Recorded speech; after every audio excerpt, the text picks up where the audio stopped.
বাংলাদেশ দল আমার বাপদাদার সম্পত্তি না। না না না, আমার বাপদাদার সম্পত্তি না তো বটেই, আমি ওই কথা বলিও নাই রে ভাই। বলেছেন বাংলাদেশ জাতীয় ক্রিকেট দলের সিনিয়র সহকারী কোচ মোহাম্মদ সালাউদ্দিন। শ্রীলঙ্কার বিপক্ষে টি-20 সিরিজের শেষ ম্যাচটার আগে সংবাদ সম্মেলনে এসে জোর গলায় অমনটা বলে গেছেন তিনি।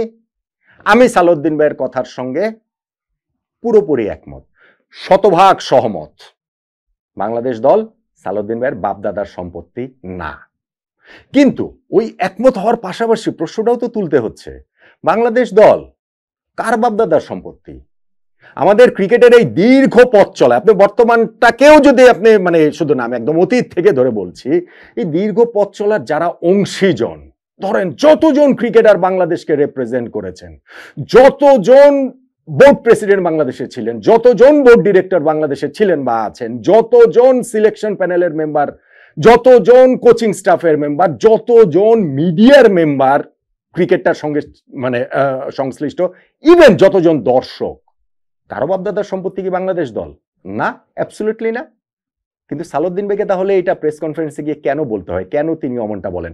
প্রেস কনফারেন্সে আরো বেশ কিছু কথা সালাউদ্দিন ভাই বলেছেন, যেইটা আমার কাছে কানে লেগেছে, আমার কাছে মনে হয়েছে দলের চেয়ে কি তিনি নিজেকে আসলে বড় মনে করছেন কিনা, ওইটা নিয়ে আপনাদের সঙ্গে আলোচনাটা করছি। দেখুন, সালাউদ্দিন ভাই বাংলাদেশ দলের সঙ্গে যুক্ত হয়েছেন গত নভেম্বরে দীর্ঘ একটা সময়ের পর সিনিয়র সহকারী কোচ হিসেবে, এবং মূলত দলের ব্যাটিংটাই তিনি দেখভাল করছেন। ডেভিড হেমকে ক্রিকেট বোর্ড বিদায় করে দিয়েছে। এখন গত এই 6-8 মাসে 8-9 মাসে তিনি যে দায়িত্বে রয়েছেন, এই সময়ের মধ্যে বাংলাদেশ ক্রিকেট দলের পারফরমেন্স কি আপ টু দ্য মার্ক? না। এই সময়ের মধ্যে আমাদের ব্যাটিং পারফরমেন্স কি আপ টু দ্য মার্ক? না। এই সময়ের মধ্যে আমাদের ব্যাটসম্যানদের পারফরমেন্স কি আপ টু দ্য মার্ক? না। তাহলে সেই সমালোচনাটার অংশ সালাউদ্দিন ভাই কি নন? তাহলে কি এই ব্যর্থতার দায় সালাউদ্দিন ভাইয়েরও কি না? অবশ্যই তাই।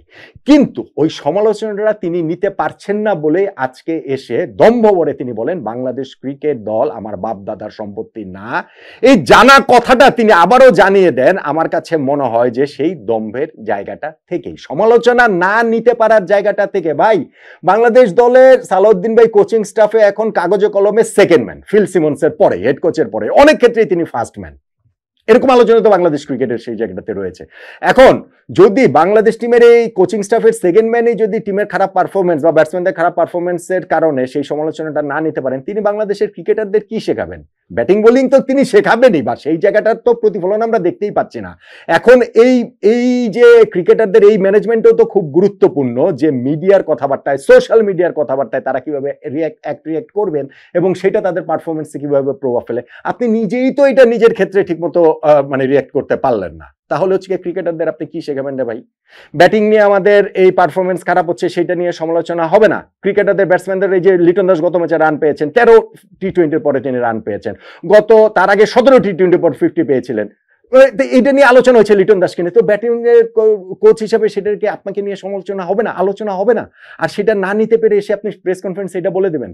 আপনি প্রেস কনফারেন্সে এটাও বলেছেন যে না, খারাপ করলে সমালোচনা হবে, ভালো করলে বাহবা পাবো, হাততালি পাবো, এইটা তো হচ্ছে গিয়ে খুবই স্বাভাবিক ব্যাপার। কিন্তু এইটা তো আপনার কথাতে তো তার প্রমাণ মিলল না রে ভাই।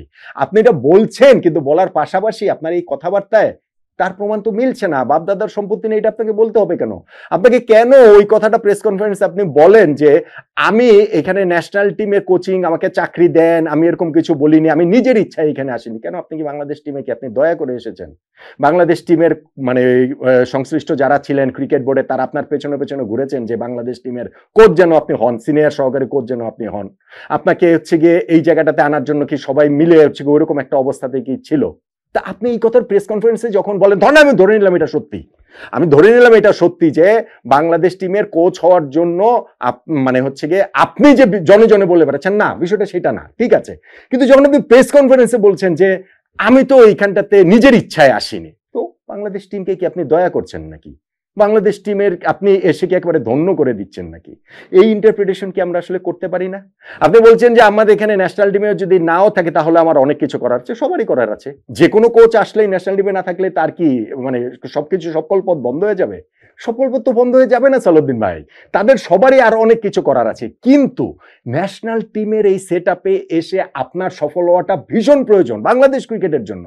আমরা সবাই চাই আপনি সফল হন, কেননা আপনি যদি সফল হন তাহলে এই দেশি কোচ, দেশি কোচিং প্যানেলে আমাদের এই কোচিং স্টাফে বাংলাদেশিদের ওই একটা জায়গা তৈরি হবে। সার্টেনলি আমরা সবাই বিশ্বাস করি বাংলাদেশের সেরা 3 জন ক্রিকেট কোচের একজন আপনি, সার্টেনলি। সো আপনি যদি এই জায়গাটাতে ব্যর্থ হন, সেই ব্যর্থতাটা কিন্তু শুধু আপনার ব্যর্থতা না, সেই ব্যর্থতা সামগ্রিকভাবে আমাদের সবারই ব্যর্থতা হবে।